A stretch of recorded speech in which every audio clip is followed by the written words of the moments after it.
nikech mane kaka chik wacho mondo migi gik madwarre te mondo gichak tich immediately nikech gini en osebedo wach ma jo Kenya tete mang'o wapenjo ting'e ni wadoke ni kata kama wantiere sani ng'e ni kata ka selection panel sani ogwedhi dwe mar Januari mondo mi wabed gi commissioners di office biro bedo higa mane adiere mantie nikech process no nyaka bedi kata ka giwacho mana ni gidwa time 6 months nitiere kaka giboywaye mar ariyo sani gazette notice osegol manyiso ni panel ni osetima ng'oa oseketi ting'e no kete nikech stay orders mane high court of vacate to case pod nitiere court of appeal kama ne case ni ochung en representative mar political parties liaison committee makae Wiper noketo ng'atgi to National Labour Party boketo ng'atgi to jok magore gi to jo Wiper ariyo machielo en ng'ama oloko nangane to dhi National Labour Party nikech Agustin Muli ne ja Wiper to wuok e Wiper to dhi party machielo to Koki Muli ja Wiper ting'e ni slot momi political parties to gin ariyo manyiso ni slot no osekaw gi UDA gi ODM Adam Solo onominate ODM onominate Professor Adam Solo ng'ane onominate Bore UDA onominate Bore LSK okelo ng'atgi political party liaison committee ni emosebet kaywayo gajika nikech kata interreligious committee council ne gi retain jogi mane ntiere Makanda Tincha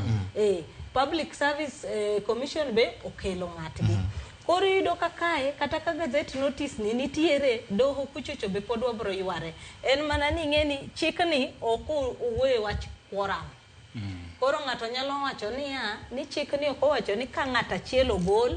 to ji aboro modong' gi ok nyal sit maparo ni mano be in a way nitiere kaka ilongo ni lacuna in the law but nitiere kaka nitie fuok moro e chik fuok moro ma jo okili moriek nyalo nitie kaka ginya tugo kode mondo giwach ni kata ka koma chiel ne mayware to jomodong' joti mang'o jaboro gi nyalo ng'ado wach to jaboro go kwan bende nitie gi kaka igo odd given numbers bende kelo ga chandruok bende kaka komoko to nitiere kaka nitiere ng'ama onego beni tie breaker ni neno America ka defense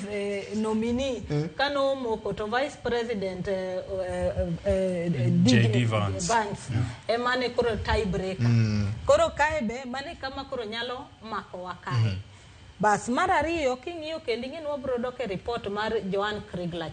Kriegler nowacho ni mondo IBC obed properly constituted nyaka gibed ni gin in office 24 months to election manyiso ni igadi igari sani koro wayware gi IBC maonge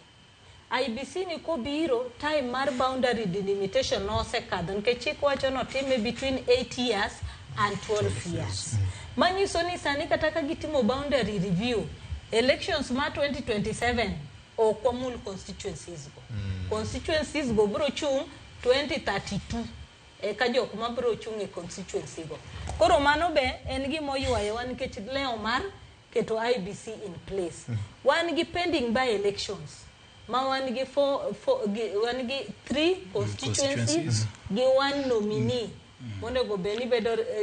appointed replaced in National Assembly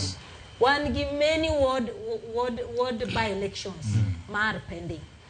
and then ne wach mar continuous voter registration tingeni kar continuous voter registration be wan gi cleaning of the register ma wagolo ga dead voters koro yudo ka gik mani mbele ka ng'eny making'iyo period manitiere no akiaka by the time ma wachopo elections gigi taibro time to an ka kipenja kama jasiasa bete en by design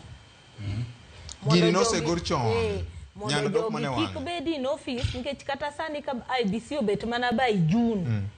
ng'ama dwari call mpicha ok nyari call koro jojensi manche gi wangi MPs gi kia ng'awa gini kata sani gi chok mase gi na chas gi go onge mjumbe magi bro timo nade gibro golo